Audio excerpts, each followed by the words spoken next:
News చూస్తున్నారు. మీరు IT software ఎంప్లాయీసా? అయితే మీకే. ఎందుకంటే ఇండియాపై మిడిల్ ఈస్ట్ వార్ ఎఫెక్ట్ కనిపిస్తోంది. క్రమంగా మళ్ళీ లాక్డౌన్ తరహా పరిస్థితులు నెలకొనబోతున్నాయా? ప్రస్తుతం దీని గురించి మాట్లాడుకుంటే క్రమం ఇండియాకు నిలిచింది క్రూడ్ ఆయిల్ సరఫరా. మరి ముఖ్యంగా ఎనర్జీ గురించి మాట్లాడుకున్న సందర్భం, అది క్రూడ్ ఆయిల్ కావచ్చు, లేకపోతే వాట్ మేబీ గ్యాస్ కావచ్చు.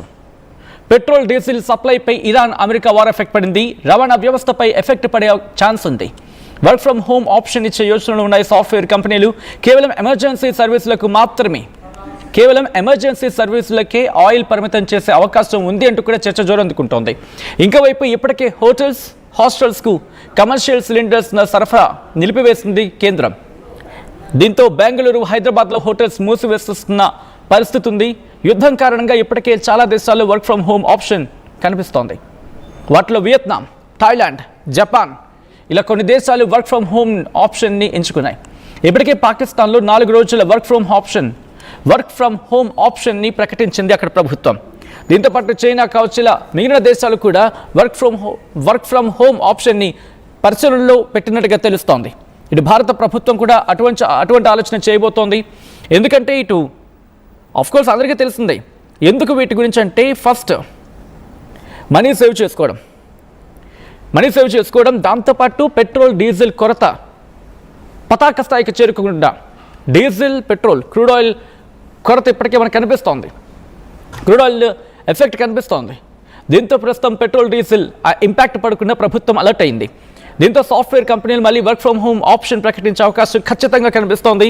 దీనికి సంబంధించి ప్రధానంగా వర్క్ ఫ్రమ్ హోమ్ ప్రకటించడానికి ఏంటంటే రవాణా ఖర్చులు. ఎందుకంటే ఎంప్లాయీస్ని తీసుకువెళ్ళడానికి వెహికల్స్ అవసరం ఉండదు. దాని ద్వారా ఫ్యూయల్ కన్సంప్షన్ తగ్గుతుంది. పెట్రోల్, డీజిల్ ధరలు ఆకాశానికి తాకడం వల్ల ఉద్యోగులకు ఆఫీసుకు రావడం కూడా ఆర్థికంగా భారం అవుతుంది. దాన్ని కట్ చేసినట్టుంటుంది, కాస్ట్ కటింగ్ అనుకుంటూ ఉంటాం సాధారణంగా. అండ్ దాంతోపాటు కంపెనీలు నడిపే క్యాబ్ సర్వీసుల నిర్వహణ ఖర్చు కూడా భారీగా పెరుగుతుంది. అప్పుడు అఫ్కోర్స్ ఇప్పుడు ఫ్యూయల్కి సంబంధించి మాట్లాడుకునే సందర్భంలో ఇటు కేంద్రం ఆల్రెడీ పెంచుతోంది. అండ్ ఇప్పుడు ఆ పెంపుదల కామన్ మ్యాన్ మీద పడుతుంది. సో ఆటోమేటిక్గా దానికి రిపర్కషన్స్ ఉంటూ ఉంటాయి. అంటే వంట ధరల నుంచి, మనం తాగే నీళ్ళ నుంచి, మొత్తం take what ever it may be, వాటి మీద ఇంపాక్ట్ చూపించబోతోంది. ఈ యుద్ధం కేవలం అక్కడికి మాత్రమే పరిమితం కాలేదు. ఇటు ప్రపంచ దేశాలు, అఫ్కోర్స్ భారత్ 150 కోట్ల మంది జనాభాకు ఇది కాస్త ఇబ్బందికరంగా మారుతున్న సందర్భం. అండ్ ఫ్యూయల్ గురించి మాట్లాడుకుంటే, దేశవ్యాప్తంగా చమురు నిల్వలు తగ్గిపోతున్నప్పుడు అవసరమైన ప్రయాణాలను తగ్గించడం ద్వారా ఇంధనాన్ని ఆదా చేయొచ్చని చెప్పి ప్రభుత్వం సాఫ్ట్వేర్ కంపెనీలకు సూచించే అవకాశం ఉంది. ఆపరేషనల్ కాస్ట్ తగ్గే అవకాశం ఉంది. ఆఫీసులో ఏసీలు, దాంతోపాటు కొన్ని సందర్భాల్లో కరెంటు కట్ అయితే జనరేటర్ల గురించి తెలిసిందా మనకి, డీజిల్ అవసరం అవుతూ ఉంటుంది. వర్క్ ఫ్రమ్ హోమ్ ఆప్షన్ ఇవ్వడం ద్వారా కంపెనీల ఖర్చులను గణనీయంగా తగ్గించుకోవచ్చు. దాంతోపాటు ప్రస్తుతం పరిస్థితి ఏంటి గురించి మాట్లాడుకుంటే, పెద్ద కంపెనీలు ఆల్రెడీ కొన్ని నిర్ణయాలు తీసుకున్నాయి. కొన్ని ఎంఎన్సీస్ ఇప్పటికే తమ ఉద్యోగులకు బిజినెస్ కంటిన్యూ ప్లాన్ బీసీపీ కింద ఇంటి నుంచి పనిచేసేలా సిద్ధంగా ఉండాలంటూ ఇంటర్నల్గా మెయిల్ పంపించినట్టుగా తెలుస్తుంది. అండ్ హైబ్రిడ్ మోడల్ ఇప్పటికే కొన్ని సంస్థలు పాటిస్తున్నాయి. ఒక 2 రోజులు 3 రోజులు ఆఫీస్కి రండి, మిగతా రోజుల్లో వర్క్ ఫ్రమ్ హోమ్ చేయండి అని చెప్పి. సో ఇది వారానికి 4-5 రోజులు. ఆల్రెడీ మీరు చూడొచ్చు, మై హస్బెండ్స్ ఆఫీస్ సెంట్ అనే email about limited menu in cafeteria in his Bengaluru office because of the LPG crisis. Honestly, it's a bit worrying since all hostel associations in IT corridor are also giving notices on limited menu. Maybe it's time for meeting temporary work from home option key. Interestingly, temporary work from home which can keep fuel and LPG usage in control may be allowed antu kuda. True, work from home option ఎవరికి వీలైతే వాళ్ళు. And ఇంకొక version చూద్దాం. Vietnam, Thailand, Japan and many other nations urging or invoking work from home expect in India by weekend. Positive for home appliances and connectivity. Positive Jio, Bharti Airtel, Havells, Bajaj electricals. And negative Embassy, Prestige, DLF, airlines, జుబ్లియన్స్, west life, Indian hotels అంటూ కూడా. So చూడొచ్చు, work from home option గురించి different kinds of versions వినిపిస్తున్న సందర్భం ఉంది. And దీంతో పాటు హైబ్రిడ్ మోడల్ గురించి మాట్లాడుకున్నాం. దాదాపు ఇప్పటికే కొంతమంది 3 నుంచి 4 రోజులు, అయితే 2 రోజులు 3 రోజులు అని చెప్పి. ఆ తర్వాత ఇంకొన్ని రియాక్షన్స్ మీరు చూడొచ్చు. పాకిస్తాన్, బంగ్లాదేశ్, ఫిలిప్పీన్స్, చైనాలో మీరు చూడొచ్చు cutting official fuel Kotas, temporarily closing schools and shifting many public services online to curb transport demand. In Bangladesh గురించి మాట్లాడుకుంటే limiting daily fuel sales and suspending in-person university operations to reduce energy use.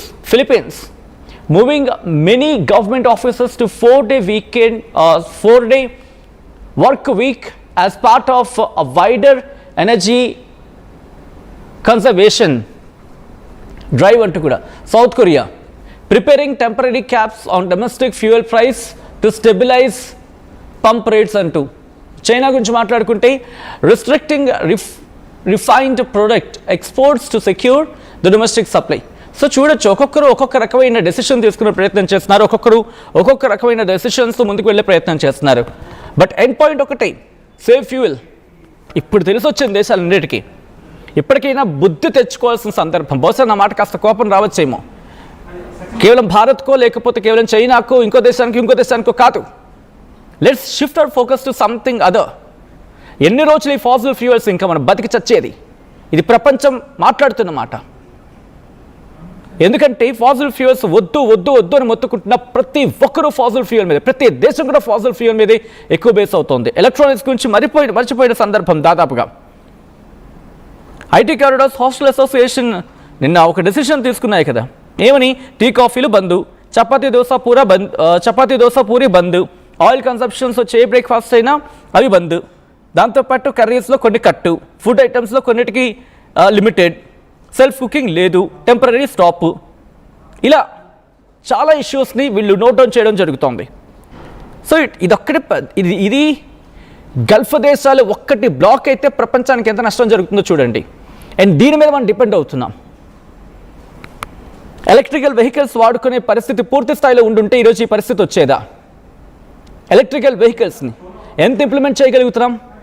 Biggest question mark. And గ్యాస్కి alternative electrical అప్లయన్సెస్కి తగినంత మనం facility ఇవ్వగలుగుతున్నామా? Electrical అప్లయన్సెస్కి so already electrical appliances గురించి మాట్లాడుకునే సందర్భంలో దానికి తగినట్టుగా ఏర్పాట్లు చేసుకుని ఉంటే ఆల్టర్నేటివ్స్ బాగున్నాం. అఫ్కోర్స్ బ్యాచులర్స్ వాడుతున్న సందర్భం, హోమ్ మేకర్స్ అంటే బిగ్గెస్ట్ క్వశ్చన్ మార్క్ అక్కడ. సో డీటెయిల్గా మాట్లాడుకునే ప్రయత్నం చేద్దాం. నా కొలీగ్ పవన్ అప్డేట్స్ అందించేందుకు సిద్ధంగా ఉన్నారు. పవన్, ఏంటి పరిస్థితి ప్రస్తుతం? ఈ ఇంపాక్ట్ ఎలా ఉండబోతోంది?